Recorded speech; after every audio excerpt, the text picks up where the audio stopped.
నమస్తే welcome to inside story.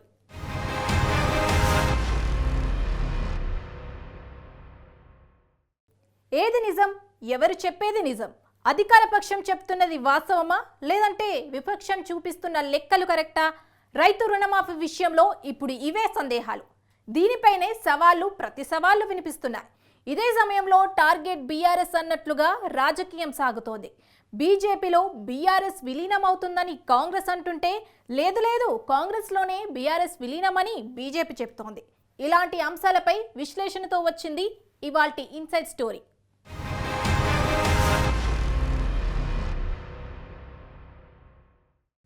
పంటల రుణమాఫీ విషయంలో ఏం జరుగుతోంది?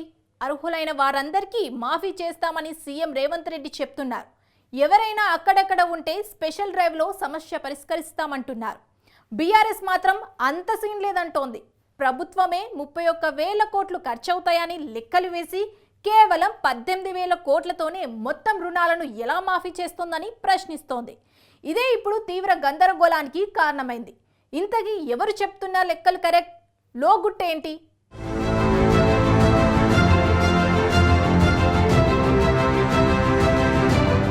తెలంగాణలో పంటల రుణమాఫీపై అధికార విపక్షాల మధ్య మాటల యుద్ధం ముదురుతోంది. రైతన్నలను రుణ విముక్తుల్ని చేశామని కాంగ్రెస్ ప్రభుత్వం చెబుతుంటే లక్షలాది మంది రైతులకు అన్యాయం జరిగిందని ఆరోపిస్తోంది ప్రతిపక్ష బీఆర్ఎస్.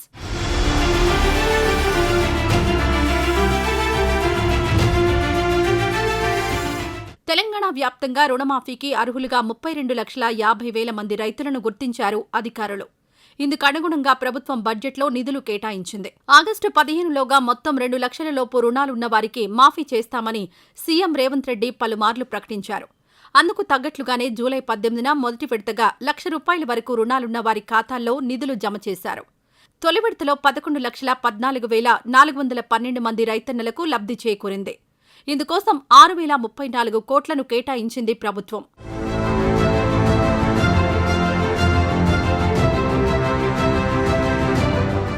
జూలై 30న రెండో విడత రుణమాఫీలో భాగంగా ₹1,00,000 నుంచి ₹1,50,000 వరకు ఉన్న రుణాలను మాఫీ చేసింది. రెండో విడతలో 6,40,823 మంది అన్నదాతల ఖాతాల్లో 6,190 కోట్ల రూపాయలను జమ చేసింది. ఇక స్వతంత్ర దినోత్సవం సందర్భంగా ఖమ్మం జిల్లా వైరా సభ వేదికగా మూడో విడత పంట రుణమాఫీ చేసింది ప్రభుత్వం. మూడో విడతలో 1,50,000 నుంచి 2 లక్షల మేర రుణాలున్న వారికి విముక్తి కల్పించింది. ఈ విడతలో 14,45,000 మందికి నిధులు జమ చేసింది ప్రభుత్వం. 3 విడతల్లో కలిపి మొత్తంగా 18,000 కోట్ల రూపాయల వరకు ఖర్చు చేసినట్లు వెల్లడించారు సీఎం రేవంత్ రెడ్డి. తెలంగాణ రాష్ట్ర రైతాంగానికి 2 లక్షల వరకు రైతు రుణమాఫీ చేస్తామని చెప్పి మన అభిమాన నాయకుడు శ్రీ రాహుల్ గాంధీ గారు ఇచ్చిన మాటకు తెలంగాణకు వచ్చి మనకు ఇచ్చిన గ్యారంటీకి కట్టుబడి 8 నెలలు తిరగకంటే ముందే తెలంగాణ రాష్ట్రంలో ఉన్న లక్షలాది మంది రైతాంగానికి 2 లక్షల రూపాయల రుణమాఫీ 31,000 కోట్ల రూపాయలను వారికి రుణ విముక్తులను చేసి బ్యాంకుల నుంచి వాళ్లకు స్వేచ్ఛను ప్రసాదించి నా తెలంగాణ రైతాంగం ఈనాడు తెలంగాణ రాష్ట్రంలో రుణ విముక్తులై స్వేచ్ఛా వాయువులు పీల్చుకునే విధంగా ఈనాడు కాంగ్రెస్ పార్టీ నిర్ణయం తీసుకున్నది. ఇదే వేదికపై ప్రధాన ప్రతిపక్షమైన బీఆర్ఎస్ టార్గెట్గా విమర్శనాస్త్రాలు సంధించారు సీఎం రేవంత్. ఆగస్టు 15లోగా రుణమాఫీ చేస్తే రాజీనామా చేస్తానంటూ హరీష్ రావు అప్పట్లో సవాల్ చేశారని, ఇప్పుడు రుణమాఫీ పూర్తయిన వేళ ఆయన వెంటనే రాజీనామా చేయాలని డిమాండ్ చేశారు ముఖ్యమంత్రి. ఒకవేళ హరీష్ రావు రాజీనామా చేయకపోతే అమరవీరుల స్తూపం వద్ద ముక్కు నేలకు రాసి తెలంగాణ ప్రజలకు క్షమాపణ చెప్పాలన్నారు. ఇవాళ 15 ఆగస్టు సరిగ్గా 27 రోజుల్లో 18,000 కోట్ల రూపాయలు రైతుల ఖాతాలోకి బదిలీ చేసిన ప్రభుత్వం పార్టీ ఏదైనా ఉందంటే ఈ దేశంలో అది కాంగ్రెస్ పార్టీ, తెలంగాణ ప్రభుత్వం అని నేను చెప్పదలుచుకున్నా. నేను సూటిగా సవాలు విసురుతున్నా. తాటి చెట్టు లెక్క పెరిగితే సరిపోదు, దూలం లెక్క ఉన్నావు, దూడకున్న బుద్ధి కూడా లేదని ఆనాడు హరీష్ రావు సవాలు విసిరిండు. మీరు రైతు రుణమాఫీ చెయ్యండి, నేను సిద్దిపేట ఎమ్మెల్యేకు రాజీనామా చేస్తా, మళ్ళా ఎన్నికల్లో పోటీ చెయ్యనని. ఇవాళ ఈ వైరా గడ్డ మీద నుంచి ఖమ్మం ప్రజల సమక్షంలో హరీష్ రావు నీకు సీము నెత్తురుంటే సిగ్గు లజ్జ ఉంటే రాజీనామా చెయ్యి. నువ్వు కూడా నీ మామలాకనే సిగ్గు లేనోనివైతే ఏట్ల దుంకి సావు అని చెప్పి నేను ఈ సందర్భంగా చెప్పదలుచుకున్నా. ఆయననే నేనన్నా హరీష్ రావు సిద్ధంగా ఉండు, సిద్దిపేటకు పట్టిన శని పీడ చీడ విరుగడవుతుంది. 15 ఆగస్టు లోపల 2 లక్షల వరకు రుణమాఫీ చేసి తీరుతామని మాట ఇచ్చిన ఇవాళ 15 ఆగస్టు నాడు మళ్ళీ అదే ఖమ్మం గడ్డ మీద నుంచి ఇవాళ సవాలు విసురుతున్న హరీష్ రావు, నీలో చీము నెత్తురుంటే నీకు ఏమాత్రమైన సిగ్గు శరం ఉంటే రాజీనామా చెయ్యి. ముఖ్యమంత్రి రేవంత్ వ్యాఖ్యలకు కౌంటర్ ఇచ్చారు కారు పార్టీ ఎమ్మెల్యే కేటీఆర్. రాష్ట్రంలో రుణమాఫీ పూర్తి స్థాయిలో అమలు కాలేదన్నారు. మొత్తం 50 లక్షల మంది ఉంటే కేవలం 22 లక్షల మందికి మాత్రమే రుణాలు మాఫీ అయ్యాయని తెలిపారు. తెలంగాణ మంత్రివర్గమే రుణమాఫీ కోసం 31,000 కోట్లు ఖర్చవుతాయని తీర్మానించినా కేవలం 18,000 కోట్లు మాత్రమే ఎలా సరిపోయాయని ప్రశ్నించారు. ఈ లెక్కలు చూస్తే కాంగ్రెస్ ప్రభుత్వం తెలంగాణ ప్రజలను ఎంతగా మోసం చేస్తోందో అర్థమవుతుందన్నారు కేటీఆర్. మరి ఇలా 2 లక్షల రుణమాఫీకి నీ లెక్క ప్రకారం ఎట్లా సేమ్ అమౌంట్ అవుతుంది? ఎట్లా 17,934 కోట్లు మాత్రమే అవుతుంది చెప్పాలా? రైతులకు సంతృప్తికరంగా వివరణ ఇవ్వాలా? ఈ ఒక్క లెక్క చాలు కాంగ్రెస్ రుణమాఫీ ఎంత దగానో, ఎంత వంచననో, ఎన్ని రకాల ఆంక్షలు, ఎన్ని రకాల కొర్రీలతో, ఎన్ని రకాల కోతలతో ఎన్ని లక్షల మంది రైతులను ముంచినో చెప్పడానికి ఇది ఒక్కటి చాలు. ఇంకా నికృష్టం ఏంటంటే మేమున్నప్పుడు రుణమాఫీ చేశాము, రైతు బంధు కూడా వేసాం. మేము మొత్తంగా చేసింది చూస్తే 72,000 కోట్ల రైతు బంధు అకౌంట్లో డిపాజిట్ చేశాం. అట్ ద సేమ్ టైం దాదాపు 30,000 కోట్లు మేము రుణమాఫీ చేశాం. అంటే 1,00,000 కోట్లు రైతులకు రుణమాఫీ రూపంలో, రైతు బంధు రూపంలో ఇచ్చింది బీఆర్ఎస్ ప్రభుత్వం. నువ్వేం చేసినావు? ఈరోజు పేరుకేమో చెప్పేది 17,000 కోట్ల రుణమాఫీ చేసినా. సీఎం చెప్పిన పూర్తి రుణమాఫీ అన్నది బోగస్ అన్నారు కేటీఆర్. ఎక్కడిదాకో ఎందుకు, ఒక్క మహబూబ్ నగర్ జిల్లా తీసుకుంటే 1,72,000 మంది రైతులున్నారని, వారిలో 71,000 మందికి మాత్రమే మాఫీ డబ్బులు జమ అయ్యాయని వెల్లడించారు.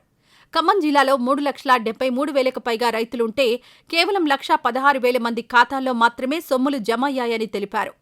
అసలు రుణమాఫీ పూర్తి స్థాయిలో జరిగిందా లేదా అన్నది కొడంగల్లోనే తేల్చుకుందామన్నారు కేటీఆర్. నేను అందుకే ముఖ్యమంత్రి గారిని సూటిగా సవాల్ చేస్తా ఉన్నాను. రేవంత్ రెడ్డి గారు, నీకు చిత్తశుద్ధి ఉంటే నిజంగానే నువ్వు చెప్పిన మాటల్లో ఒక్క 1% నిజం ఉన్నా నీ నియోజకవర్గానికే పోదాం రా. సెక్యూరిటీ లేకుండా, భద్రత లేకుండా రా. మీడియాని తీసుకొని పోదాం. మీడియాని తీసుకొని మంచిగా లైవ్ టెలికాస్ట్ కిట్లను తీసుకొని పోదాం. నీ కాన్స్టిట్యున్సీకి పోదాం. ఊరు కూడా నీ ఇష్టం, మండలి నీ ఇష్టం, ఊరు నీ ఇష్టం. రైతు వేదికలు కట్టిండు కేసీఆర్, మంచిగా రైతులను కూర్చోబెట్టు. ఒక్క రైతు వేదికలో నన్నా రైతులు కనుక 100% రుణమాఫీ అయిందంటే నేను అక్కడే నా రాజీనామా పత్రం స్పీకర్ గారికి పంపిస్తా. రాజకీయం వదిలేసి శాశ్వతంగా ఇంట్లో కూర్చుంటా. ఒక్క ఊర్లో, ఏదన్నా ఒక్క ఊర్లో చెప్పిస్తావా? నువ్వు చెప్పిన దానిలో వాస్తవం ఉందా? నువ్వు చెప్పిన లెక్క ప్రకారం రైతులు రుణమాఫీ జరిగిన విషయం వాస్తవమే అయితే కొడంగల్లో ఏ ఊరో నువ్వే డిసైడ్ చేయి, పోదాం. కేవలం కొడంగలే కాదు, మేము వదిలిపెడతా అనుకుంటున్నామేమో. మా నాయకులందరికీ నేను ఈరోజు పిలిపిస్తా ఉన్నా ఈ పత్రికా సమావేశం ద్వారా. రాష్ట్రంలోని ప్రతి నియోజకవర్గంలో మేము చాలా ఊర్లు తిరుగుతాం ఇప్పటి నుంచి. ముఖ్యమంత్రికి నిజంగా దమ్ముంటే ఆయన నా సవాల్ స్వీకరించాలి. Let him accept this challenge. Kodangal పోదాం, లేదా నీ ఇష్టం ఉమ్మడి పాలమూరు ఏ కాన్స్టిట్యున్సీకైనా పోదాం, నీ ఇష్టం. సొంత ఊరు కొండారెడ్డిపల్లికైనా పోదాం. ఆ ఊళ్ళో అయినా 100% రుణమాఫీ అయిందా నువ్వు రుజువు చేయి. రుణమాఫీపై చర్చకు తాను సిద్ధమన్నారు MLA Harish Rao. Place, date చెప్పాలన్న ఆయన రైతుల సమక్షంలోనే చర్చకు రావాలంటూ సవాల్ విసిరారు. రేవంత్ రెడ్డి తీరు ఎట్లా ఉందంటే దొంగతనం చేసిన దొంగనే జనంలో పడి దొంగ దొంగ అని బిగ్గర వచ్చిందట. ఇవాళ రేవంత్ రెడ్డి తీరు కూడా అట్లా ఉంది. రుణమాఫీకి ఎగనామం పెట్టిండు, పైగా రుణమాఫీ చేసినట్టు పోజులు కొడుతున్నాడు. వెనకటికి ఎవడో పంచపాండవులు అంటే మంచం కోళ్ళ వలె ముచ్చటగా ముగ్గురు అని చెప్పి 2 ఏళ్ళు చూపించిందట. గట్లున్నది కాంగ్రెస్ రుణమాఫీ కథ.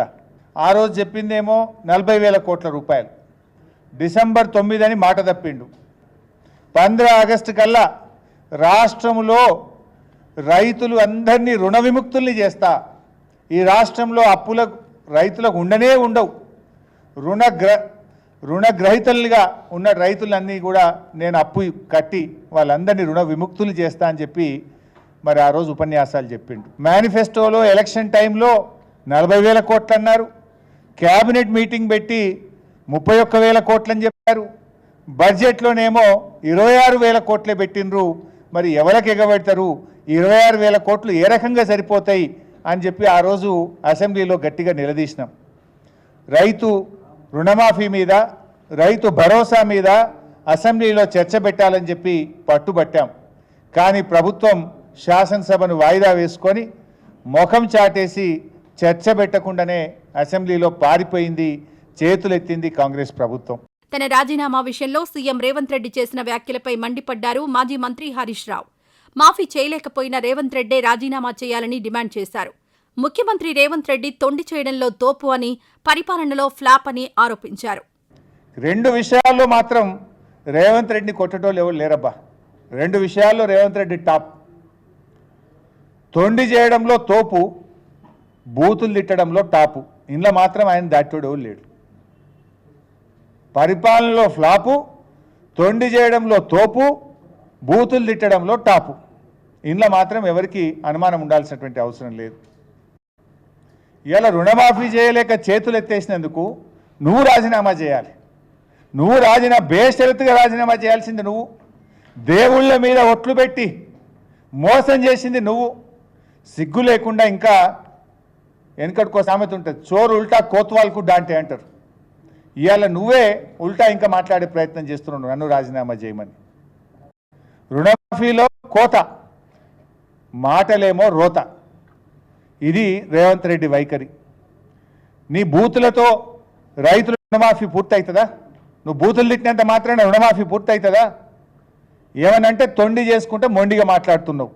ఓవైపు సీఎం రేవంత్ రెడ్డి పూర్తిగా రుణమాఫీ అమలు చేశామని చెబుతున్నారు. ఇందుకోసం 18,000 కోట్లు ఖర్చు చేశామని వైరాసభ వేదికగా ప్రకటించారు. కానీ వాస్తవంగా చూస్తే తెలంగాణ ప్రభుత్వం మంత్రివర్గం తీర్మానం చేసిన లెక్కల ప్రకారమే 31,000 కోట్ల వరకు ఖర్చవుతుందని అంచనా వేశారు. అలాంటిది 13,000 కోట్లు తక్కువ కావడమే అనేక సందేహాలకు తావిస్తోంది. ఇదే అంశంపై బీఆర్ఎస్ ప్రశ్నల వర్షం కురిపిస్తోంది. ఇన్ని వేల కోట్లు తగ్గాయంటే ఆ స్థాయిలో రైతుల సంఖ్య తగ్గినట్లే కదా అని విమర్శిస్తోంది.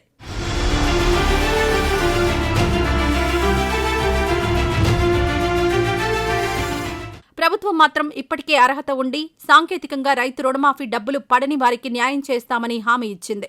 ప్రత్యేకంగా 4 రోజుల పాటు డ్రైవ్ నిర్వహించనున్నట్లు వెల్లడించింది. అర్హత ఉండి డబ్బులు పడని అన్నదాతలు తమకు సంబంధించి ఆధారాలతో ఫిర్యాదు చేస్తే పరిష్కరిస్తామనడం వరకు బాగానే ఉన్నా మరీ 13,000 కోట్ల తేడా ఎలా వస్తుందన్నదే ఇప్పుడు అంతుచిక్కని లెక్కలా మారిందన్న కామెంట్లు వినిపిస్తున్నాయి.